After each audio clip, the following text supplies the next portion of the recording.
नमस्कार, आप देख रहे हैं प्रभात टाइम्स।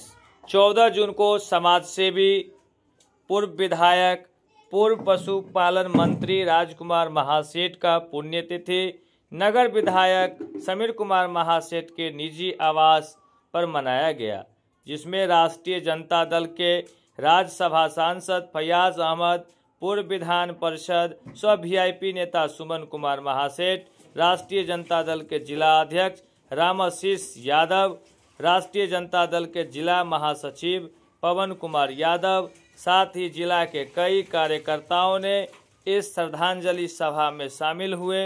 आए हुए अतिथियों ने क्या कुछ कहा, राजकुमार महासेठ के पुण्यतिथि के अवसर पर उन्हें याद करते हुए देखिए वीडियो क्लिप के माध्यम से।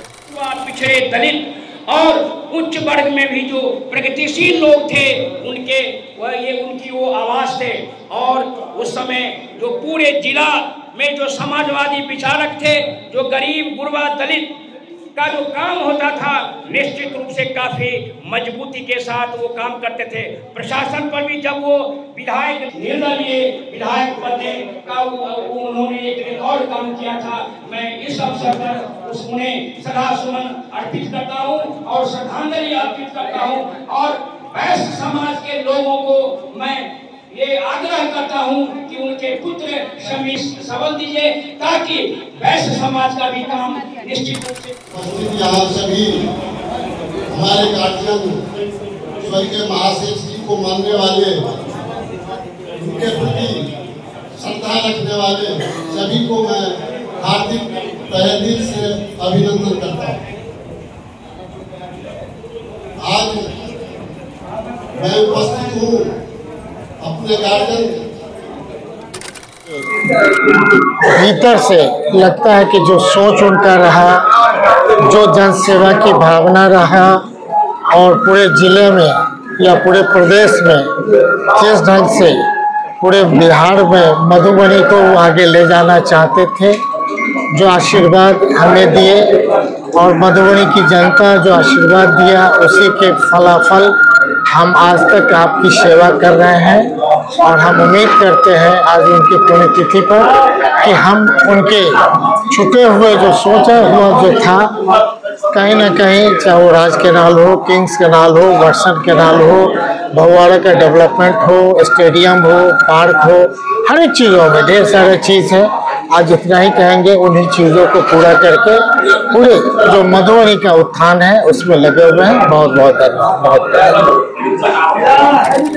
जिस महापुरुष का हम लोग मना रहे हैं, उनका नाम तो से सब लोग परिचित है, राजकुमार महासेठ जी, जिनका सानिध्य हम लोग को बचपन से ही मिला।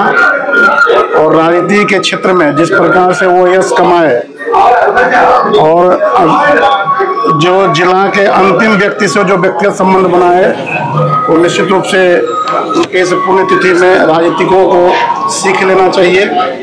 और इनका जो जीवन रहा हमेशा संघर्ष का रहा, और संघर्ष के कारण ही आज और बेदाग छवि सबसे बड़ा इनका कि मंत्री रहते हुए जिस समय में सरकार घोटाला से घिरी हुई थी, उस समय ये मंत्री बने और बेदाग छवि होकर निकले। अपने जो नगर पालिका के भी राजनीति में कभी इन पर कोई दाग नहीं लगा, कोई उनके चरित्र पर दाग नहीं लगा सकता था। और ऐसे महान व्यक्ति के पुण्यतिथि में हम लोग उनके श्रद्धांजलि अर्पित करते हैं। और समाज के सभी लोगों जो राजनीति में क्षेत्र में अपना पहचान बनाना चाहते हैं, वो राजकुमार महासेठ जी के बताए मार्ग पर आगे बढ़ते हैं, तो निश्चित रूप से वो आगे बढ़ेंगे और वो उसी मुकाम को हासिल करेंगे जिस प्रकार से राजकुमार महासेठ जी ने राजनीति में प्राप्त। समाज कितना कोशिश कर रहा है, ये मुझे लगता है कि जो उनकी सोच रही और जिस तरीके का उनका व्यवहार हर तबके के लोगों के साथ में रहा है, वो प्यार आज 7 साल बाद ये महसूस हो रहा है कि उनके नहीं रहने पर जो लोगों का जो भी उनकी भावना जो व्यक्त होती है और जिस रूप में भी आती है, वो भैया के साथ में हो या हम लोगों के साथ में, कई बार ये चीज़ हम लोगों ने महसूस किया है कि आज भी जो चीज़ें रही, जो उनके साथ में जो लोगों का एक जुड़ाव रहा, वो शायद हमको लगता है कि जो भी करें लेकिन हम लोग शायद उस चीज़ को पूरा नहीं कर पाएंगे। फिर भी भैया का ये प्रयास रहता है और बहुत हद तक उन्होंने उनकी सोच को धरातल पर उतारने का काम किया है।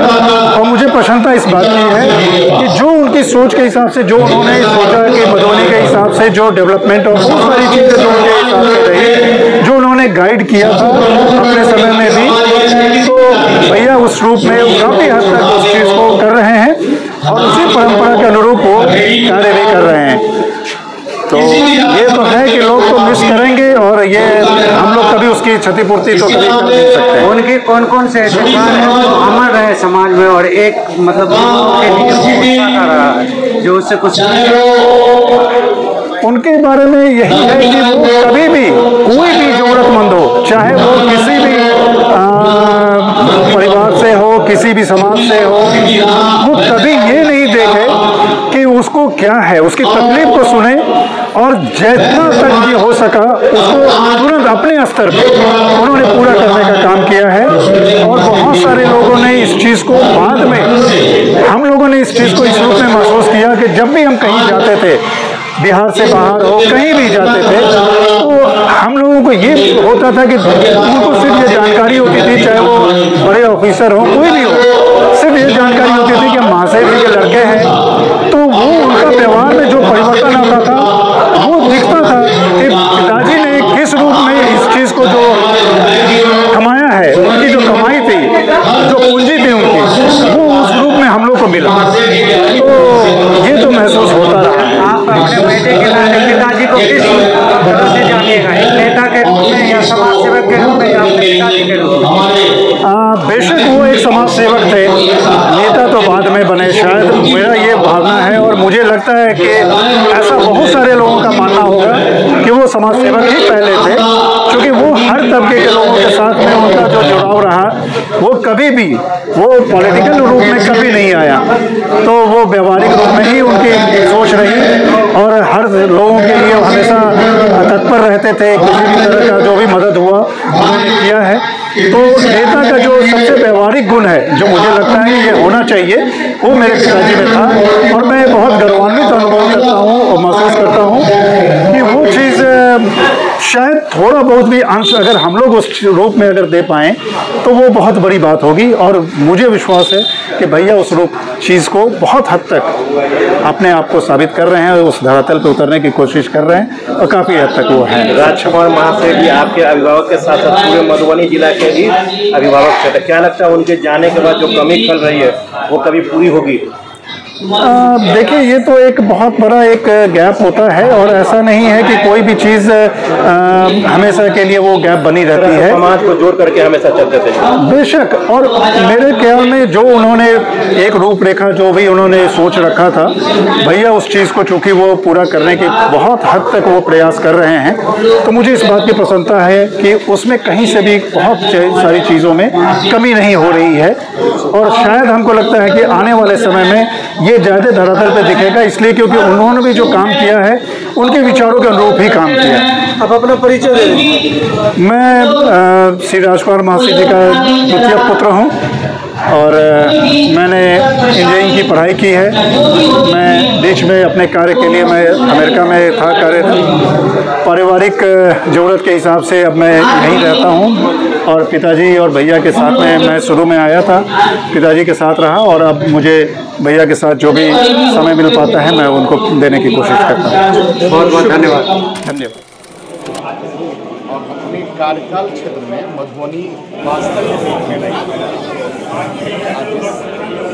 जिस करवाहट को मधुबनी झेल रहा है, शायद ये हमारे महाशय जी